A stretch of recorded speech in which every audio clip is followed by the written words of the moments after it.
Join James and Teresa Merritt in beautiful Pigeon Forge, Tennessee, November 28th through December 1st for the 7th Annual Mountaintop Conference. Enjoy 4 powerful teaching sessions with your host, Dr. James Merritt, music and comedy with the Kingdom Heirs, a spectacular Christmas show at the Smoky Mountain Opry, even a fun-filled day at Dollywood. Don't miss this year's Mountaintop Conference with James and Teresa Merritt, November 28th through December 1st. Call 800-523-3919 or visit mountaintopconference.com. Today on Touching Lives. If you're basing your Thanksgiving on the fact that you have life, well, one of these days you're going to die. If you're basing your Thanksgiving on the fact you've got health, well, one of these days you'll get sick. If you're basing your Thanksgiving on the fact that you've got stuff, one of these days you won't have your stuff anymore. But there's one thing we can always be thankful for, and that's Jesus. Teaching people everywhere who Jesus is and why they need him. This is Touching Lives with James Merritt. What I want us to learn today is how to experience thankful living. What will you do if you thankfully live your life? How can you take your life to an entirely new level? Because this is what I want you to take out the door this morning. I've learned this in my life. Gratitude is the attitude that lets you live life at the highest altitude. Gratitude is the attitude that lets you live life at the highest altitude. Now, if you're sitting there and you're kind of giving yourself an exam and you say, well, I think I'm basically a thankful person. I think I know how to live my life thankfully. Well, if you do, 4 things, well, you'll see it in your life. You'll know that you're a thankful person if these are true of you, all right? Number 1, you'll see it. You'll see it. If you're thankfully living your life, you'll see it. Let me tell you what I mean by that, because I don't mean what you think I mean. To live a life that is thankful, you've got to see why you should be thankful for your life. To live your life thankfully, you've got to see why you should be thankful for your life. So let's go back, and I want you to see how these lepers addressed Jesus. And remember, they've never met Jesus. They have never seen this man, as far as we know, in their life. Listen to what they say to him. And as he entered a village, he was met by 10 lepers who stood at a distance. And they called out in a loud voice, Jesus. Now here's the next word that's so important. It's the word Master. Jesus, Master, have mercy on us.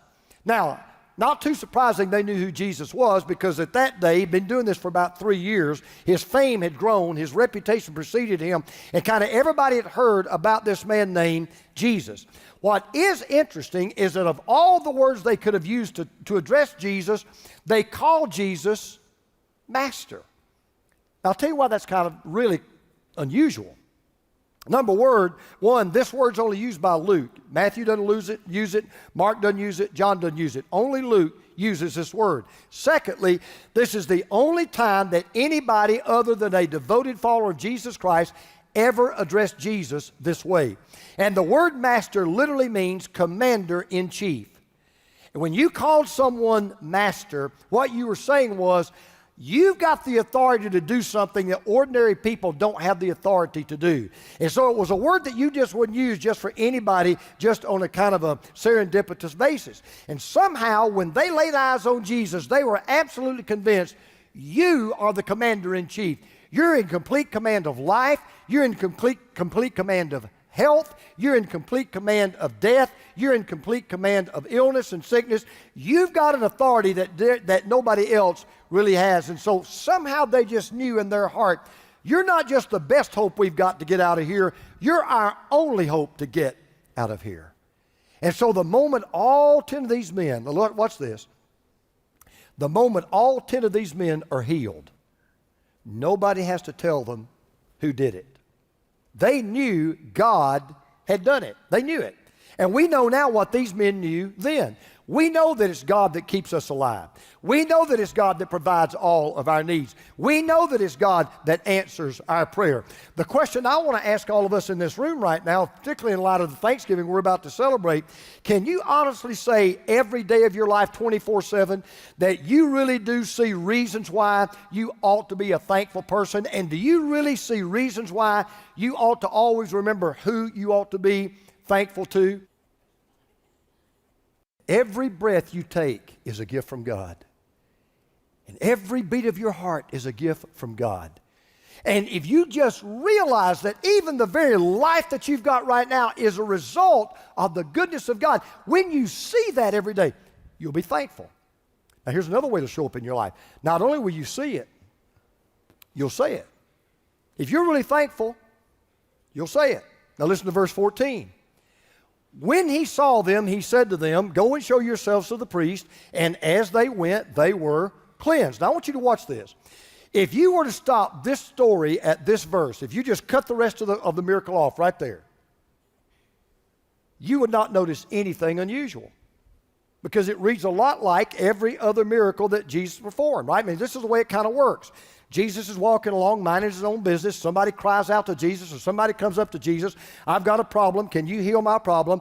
Jesus heals that problem, and they go their merry way. That's the way it happens time after time after time. That's the way it's happened right here. And if you just stopped, if there was no more story after this, you'd have said, "Well, that's typical. I mean, that's kind of the way it works." And you would have never thought about ingratitude. That would have never entered your mind, that he didn't even say thank you. And then this happens in verse 15. Then one of them, when he saw that he was healed, turned back, praising God with a loud voice. Now I want you to watch this. This is so cool. This one guy, everybody else keeps walking. This one guy does a 180, turns around, and he goes back, leaves the group, and we're told he praises God with a loud voice. I'm going to teach you something about studying the Bible. When you read the Bible, pay close attention to the words, because sometimes a little detail is very important. You won't even realize it. Because, Luke could have just said he turned back praising God, stopped right there. Okay, wouldn't have thought anything about it. Why does Luke let us know he praised God with a loud voice? Why is that such a big deal to Luke? Well, remember, Luke's a doctor. And what you don't know about leprosy is leprosy almost always, without exception, always attacks the vocal cords. And when it does, it basically shuts your larynx down, so you'll get to the point where you either can't talk at all, or if you do, it's in a very squeezy, weak, raspy voice. Evidently, when these men got healed, this leper looked at the other guys and said, "Hey, we're healed." And the other guy said, "Hey, I can hear you." "Yeah, I just spoke. I mean, I talk normal. I can talk like I've always talked." And all of a sudden, this guy realizes, I've not just been healed from the outside in, I've been healed from the inside out. And Luke said, when he goes back to Jesus, he cries out with this loud voice. And the two words there put together literally mean megaphone. We get the word megaphone from that phrase. He cried it in a megaphone voice. In other words, it had been so long since he'd even heard his own voice that now he can talk normally. He's just screaming at the top of his lungs because he's never heard himself talk in such a long, long time. So he praises God with this loud voice. You can hear the guy going for miles and miles and miles. And then listen to verse 16. And he fell on his face at Jesus' feet, giving him thanks. Now he was a Samaritan. Now, I don't know all he said to Jesus at that moment, but we all know two words he said to Jesus. What are they? Thank you. Say it out loud. Say it real loud. Thank you. He said, thank you. If I come up to you, you do something for me. If I say thank you, what do you normally say back to me? You're welcome, right? So you would think the guy comes to Jesus, he says, well, thank you. You would think that Jesus would have said, you're welcome. Doesn't do that. Instead, he asks three questions. Verse 17. Then Jesus answered, were not 10 cleansed? Where are the 9? Was no one found to return and give praise to God except this foreigner? Now, in the Greek language, all of those questions are rhetorical questions. The answer is obvious. Were not 10 cleansed? Yes. Where are the other 9? Not here. Was no one found to return and give praise to God except this farmer? Nada. So, Jesus is saying right now, what's wrong with this picture? If I take the time to heal them, couldn't they at least take the time to thank me? If I go out of my way to do something for them in such a wonderful way, couldn't they go out of their way just a little bit just to say thank you? Now, let me just stop right here. Now, let me tell you how every one of you fit in this story. You are either the 1 or you are the 9. You're either the 1 or you are the 9. Now, you may say, I'm the 1. Man, I get it. I see it. I realize I am what I am because of the blessing of God. I have what I have because of the blessing of God. I do say a blessing before I eat. I do thank God for what God has done for me. I do see it and I do say it. Time out. You can see it and you can say it and still not be thankfully living your life. Because there's a third thing that will be true of you if you're living thankfully. You'll not only see it and you'll not only say it, you'll show it. You'll show it. Now go back to verse 16. Notice again what this man does. Look at this. He fell on his face at Jesus' feet. He didn't have to do that. He could have gotten within shouting distance. He could have stayed 100 yards away. Thank you. Hey, gotta do lunch. But hey, thank you for what you did. See you later. Bye-bye. Toodaloo. See you gone. Bye-bye. But he doesn't do that. He takes the trouble to walk all the way back, and then when he gets to Jesus, he could have just said, hey, thank you. He doesn't do that.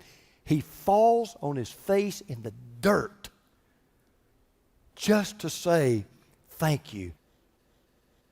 Here's what I want you to think about. Think about this. Let's suppose that Jesus had gone to those other 9 lepers. He hunts them down. And Jesus goes to those lepers and he says, aren't you guys thankful for what I've done for you? Aren't you guys grateful that I have healed you? All right, somebody tell me. Now, what would they have said to Jesus? Somebody tell me. Sure we are.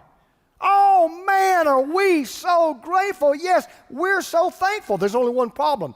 They didn't say it, and they didn't show it. So remember this. Gratitude that is never expressed expresses ingratitude.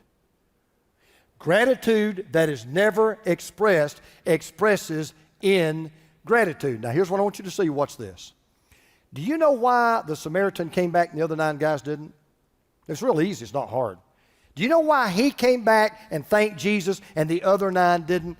It's because he chose to come back. If you are basically an ungrateful person, it's for one reason. It's not because you got bad breaks in your life. It's not because you got the short end of the stick. It's not because your dad ran out on you when you were 4 years old. It's not because you grew up in a broken home. I'm sorry for all those things. But if you're basically today a whining, complaining, ungrateful person, the only reason you are is because you choose to be. You choose to be thankful or you choose to be unthankful. 9 people chose to be unthankful. 1 man chose to be thankful. And see, every day, every morning when you get up out of your bed, you got a choice to make. One man put it this way. You can either be humbly grateful or you can be grumbly hateful.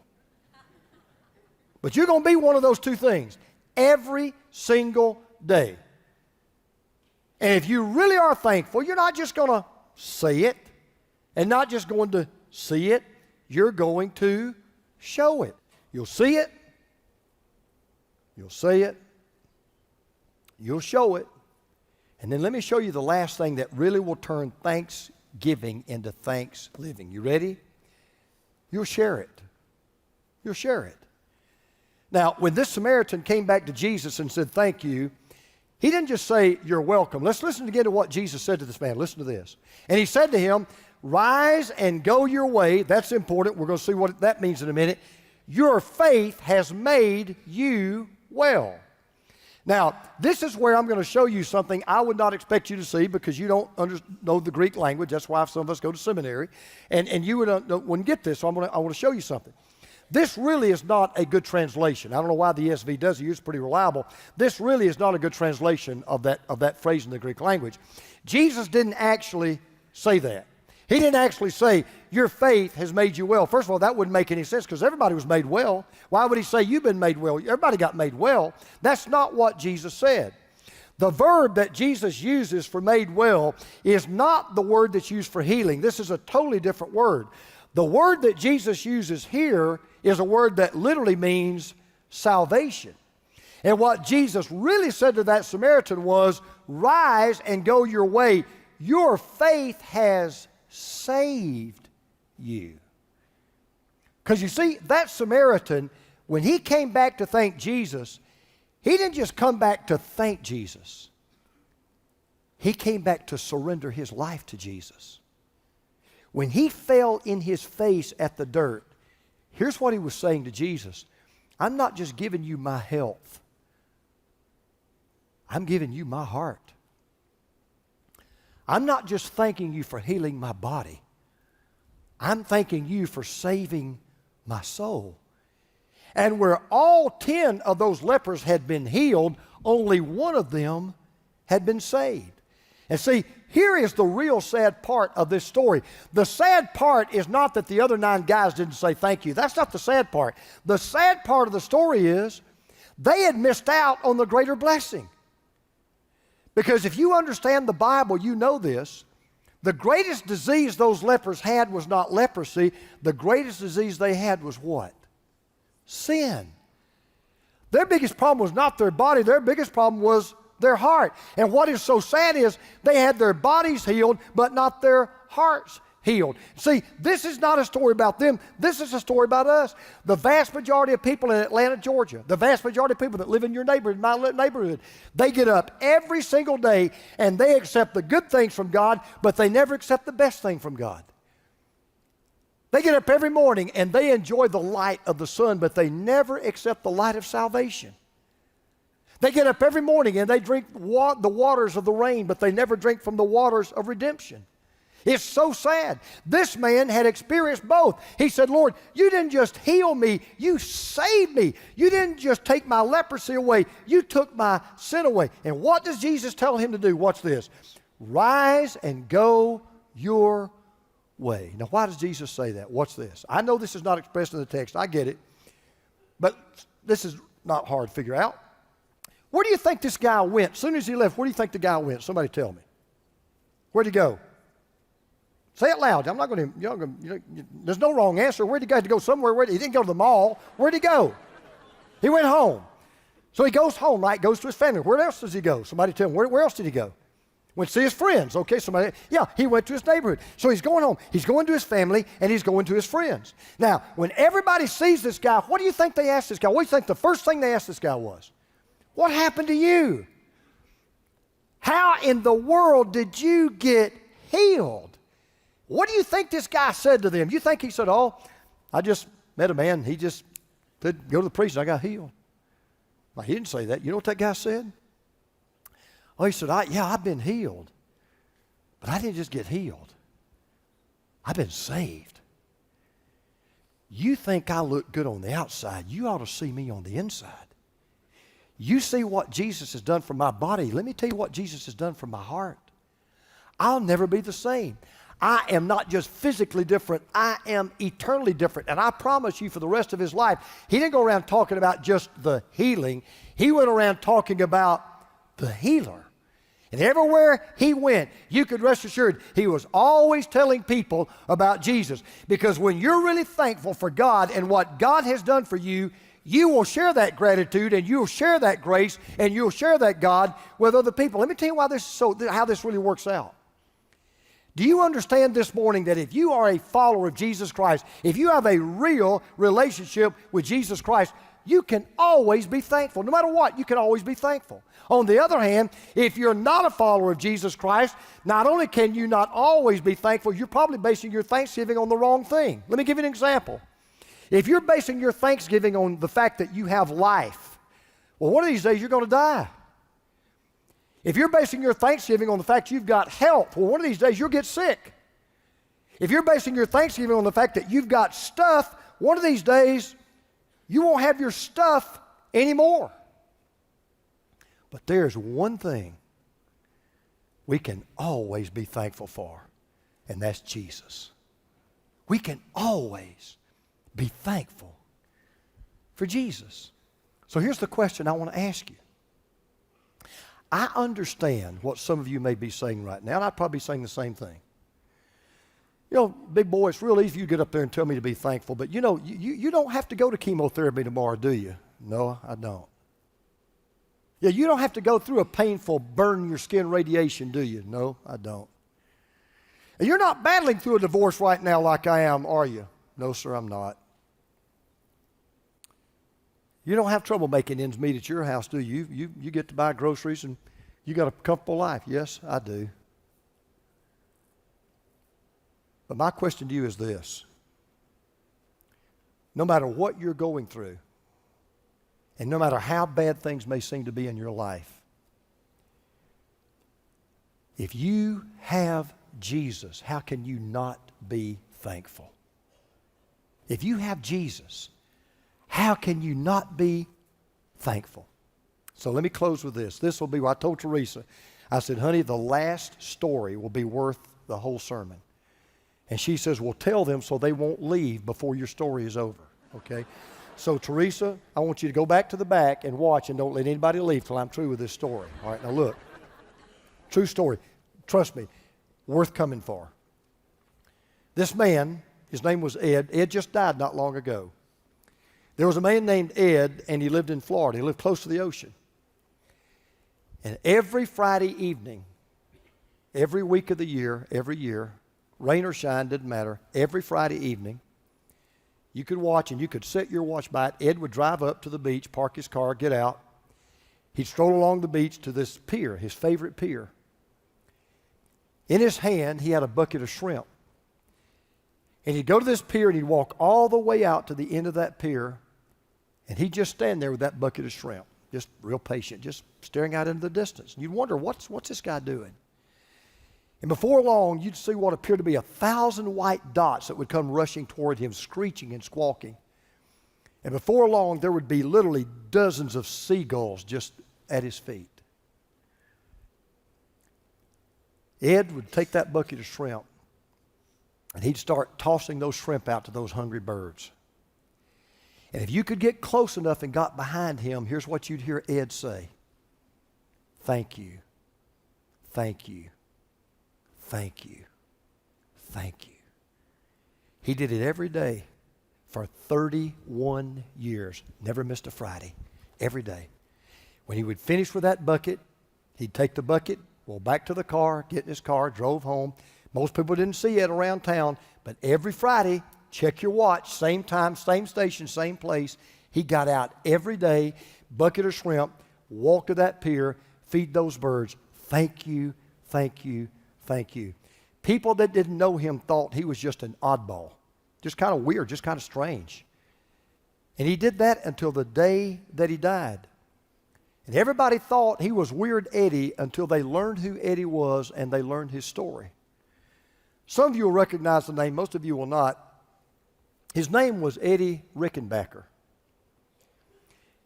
For those of you who don't know him, he was a World War II hero. He earned the Congressional Medal of Honor. President Roosevelt had sent him and 7 crew members, to a remote island to do a secret mission. They did not make it back. They crash landed in the Pacific Ocean, and miraculously, all of them survived. They all got into a life raft, and they floated for 24 days on those rough seas. They fought the sun, they fought sharks, but the biggest thing they fought was hunger. By the 8th day, all their rations had run out. There was no more food. They were hundreds of miles from land. They had no radio transmission. Nobody knew where they were, and they knew they needed a miracle or they were going to die in that ocean. So they decided they would have a devotional service, and they got together and they prayed, and they just said, oh God, if you want us to live, you've got to come through. If you want us to live, you've got to do a miracle or we're all going to die. They were exhausted. They decided they'd try to take a nap, and Eddie, telling the story later, said he leaned back in that little life raft and he pulled his military cap over his nose, and he said just about the time he fell asleep, he felt something land on his cap. What do you think it was? It was a seagull. Ed said, as I sat perfectly still, I knew that the life of my crew and my life hung in the balance in the next 5 seconds of my life. And he said, oh God, if you don't ever answer another prayer, let me catch this seagull. And with a flash of his hand, he grabbed that seagull. He wrenched its neck. He tore the feathers off. They ate every part of that bird that could be eaten, except the intestines. They began to use that intestines for bait. And with those intestines, they began to catch fish, which gave them more food and gave them more bait. And the cycle continued. With that little simple survival technique, they were able to stay alive for 24 days until they were found and they were rescued. Eddie Rickenbacker lived another 31 years after that day, but he never forgot the sacrifice of that life-giving seagull. And every day for 31 years, every Friday, he'd take that bucket of shrimp and he'd go to those seagulls that had no clue what this weird guy was doing, giving them shrimp. And he would just say, thank you, thank you, thank you. 2,000 years ago, the greatest sacrifice ever known to the history of this world was made by a man by the name of Jesus, who died on a cross, paid for our sins, not just so we could have a few years of life on this earth, but we could have eternal life in heaven for all the ages. And every day of our life, we ought to carry in our heart a bucket of gratitude for that one who loved us and that one who saved us. And we ought to live thankfully giving and thankfully living. It's impossible to have an attitude of gratefulness when we focus on the negative. We forget the many wonderful things we could thank God for each day. Don't let Thanksgiving be the only day of the year that you stop long enough to be truly thankful. Call Touching Lives today at 800-413-1131. Let's pray together and ask God to help you develop an attitude of gratitude. Gratitude is important to God. Not only should we live grateful lives in honor of our generous Heavenly Father, we should also be thankful for the kindness of others. The ministry of Touching Lives could not exist without the faithful prayers and financial support of our donors. We love you, we thank God for you, and we pray for you. May your giving be richly blessed.